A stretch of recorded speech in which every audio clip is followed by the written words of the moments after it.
Hi, I'm happy you're here. Let me catch you up to speed. Okay, so I was obsessed, borderline obsessed with credit cards. I loved everything about credit cards. I wanted to get approved for the highest limit, so I made a bunch of videos about credit cards. I talked about how to get approved for credit cards, what are the best credit cards for beginners, how to move up the credit card ladder, practically all things credit cards, so much so to the point where I took out 7 credit cards of my own. I got up to $30,000 in credit limit, and due to extenuating life circumstances, I blew through that entire $30,000 and ended up $30,000 in credit card debt. And today I am here to tell you, due to all of the experience and lessons that I've learned throughout that entire debacle, you don't need a credit card. You don't need it. Now, why on earth should you listen to me?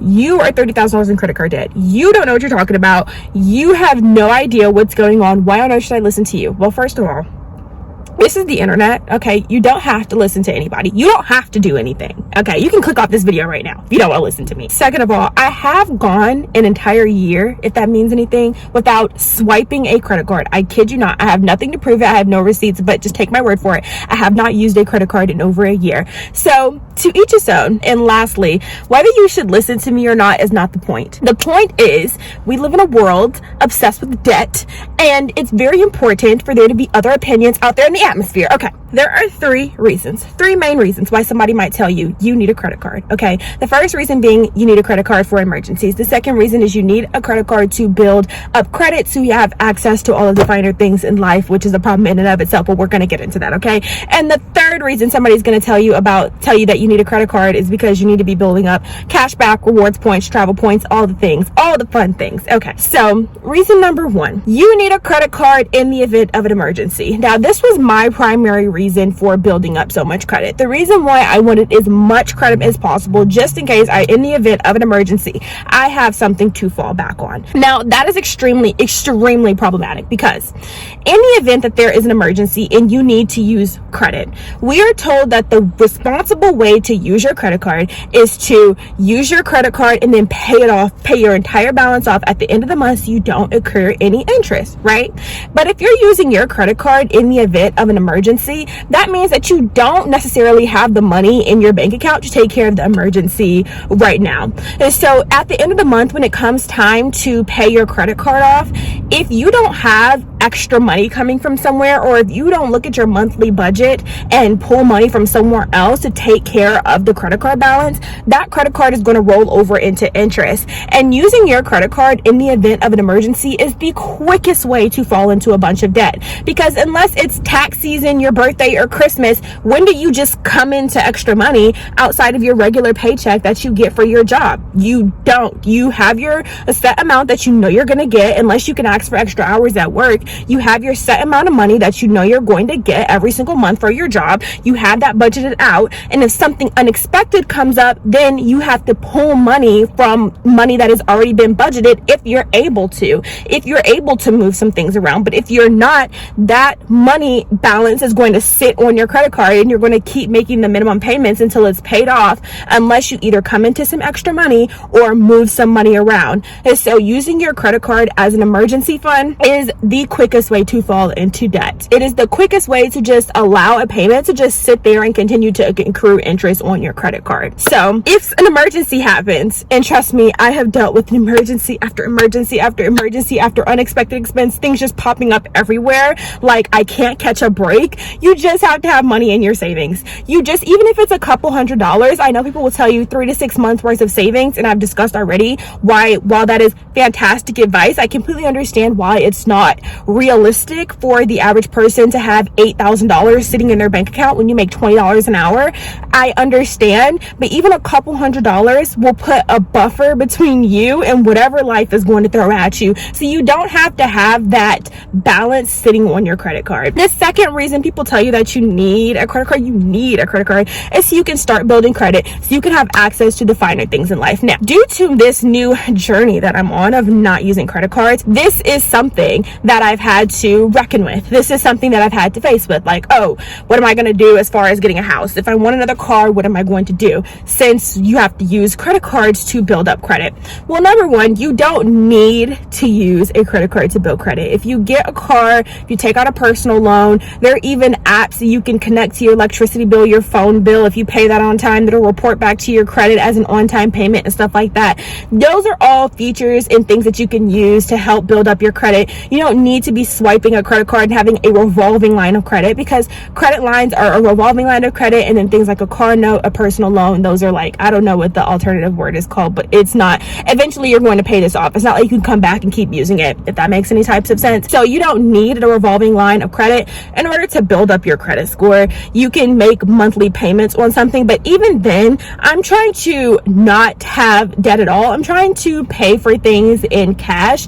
And so the reason why people tell you that you need credit cards to build up your credit is because having good credit allows you access to things in life that you wouldn't necessarily have access to without it. So you can get approved for a nicer car, you can get approved for a nicer house. But the issue with that is that you tend to end up getting approved for things that you can't afford on your own just because you have a higher credit score. For example, I want a new car. I want a Mazda CX-5. That is my dream car right now. Do I need a dream car? No. Is my car perfectly fine? Does it drive? Yes. Do I want a new car? Yes, because I'm human. Okay.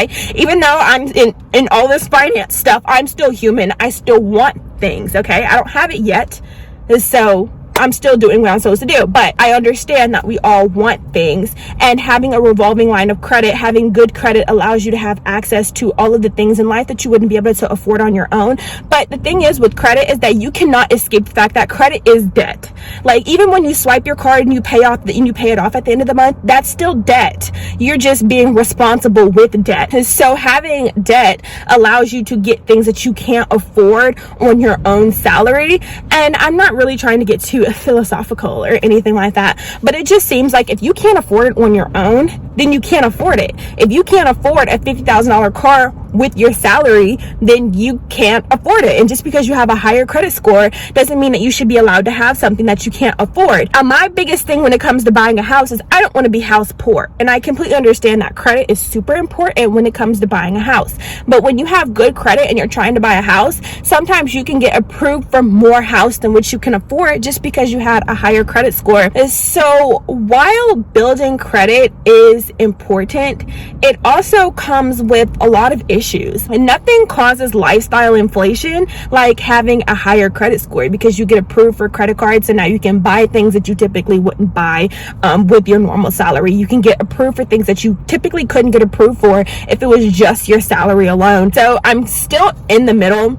Do I want to rebuild my credit? Do I want to just pay off my credit cards and leave my credit alone completely? I'm not completely sure about that, but I do know that you don't need a credit card in order to build your credit score, because you have loans that you can take out. There are services that will allow you to attach your main bills to your credit cards, and if you pay your main bills on time, then it'll report back to your credit score. And third, my favorite reason why people tell you that you need a credit card is to build travel points and cashback points. Probably the most ridiculous, okay, because I was obsessed with cashback points. Travel points, that was probably the dumbest thing I ever did. Getting a travel credit card was so dumb because, once again, I don't know what credit cards do, but they kind of like inflate your reality. I don't travel. I can't think about the next 3 trips that I'm going on the next 5 years. And so the travel credit card was really dumb because I don't know what I thought, oh, I'm going to get a travel credit card and I'm going to start traveling now. No, it's dumb. And then on top of that, all these people who are like, if you get a travel credit card, then you can get free flights, then you get free upgrades, then you get free hotels, you get free this, free that.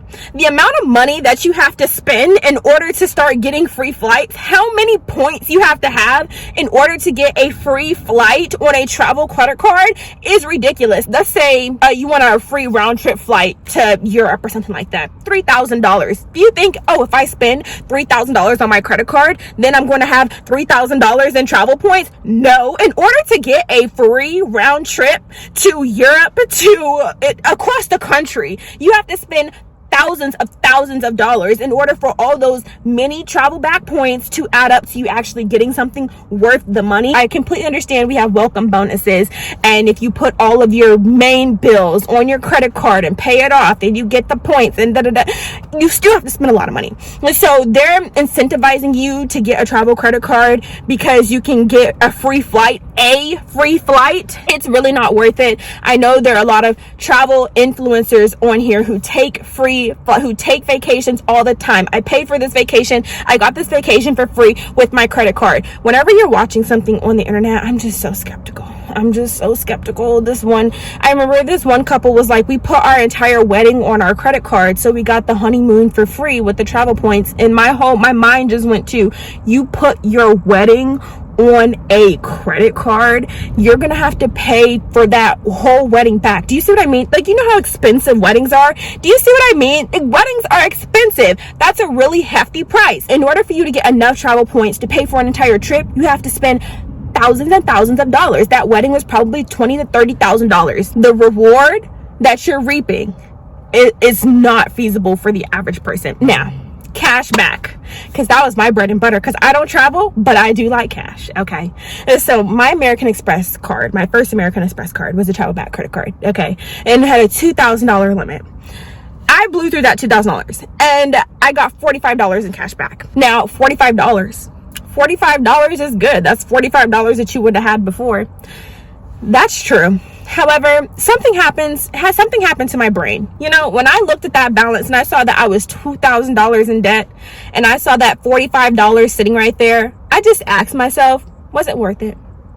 Was it worth it? Was the $2,000 that you spent worth the $45 in cash back? Now, I know, pay the card off and you'll still have the $45 sitting there, but still, $2,000 to $45, really? Again, the Apple credit card, another credit card with fantastic cash back, so they say. I bought a MacBook. The MacBook was $1,500. If you purchase your Apple product inside the Apple store, I think you get 3% cash back. I haven't done this in so long, so I'm pretty sure if you buy your Apple product inside the Apple store with your Apple credit card, you get 3% cash back. It was $1,500. I think I got another maybe $40 to $45 in cash back, which is great. I paid it off and I just had that $45 sitting there, and it was great. It was all well and dandy. But then again, I still think about it. $1,500, $45, and that's when I'm buying an Apple product. How many times do I buy Apple products? I'm not rich, okay? I buy a new Apple product maybe like once every 3 years. So any other time, I'm like, it's like the 1% cash back or the 2% cash back, which is really pennies on the dollar. Like, these cash back in travel points, they're pennies. They're pennies, not even pennies, because if you spend $3,000, you would expect to get at least $300, but no, you spend $3,000 and you're getting like $70, okay? Like, it's pennies that you're getting. And when you start to embrace reality and you start coming to the realization that I'm really not getting much for the amount of money that I'm spending, I'm not getting much at all. And so the travel back points and the cash back points are like great to a certain extent. If you can justify to yourself getting $45 back for $2,000, is the potential to go $3,000 in debt with a $3,000 credit card limit really worth the $75 that you could possibly get in cash back? It's not worth it. It wasn't worth it to me. I asked myself, is it worth it? Is it worth it? Is it worth it? All the time. It's not. I just cannot justify the spending.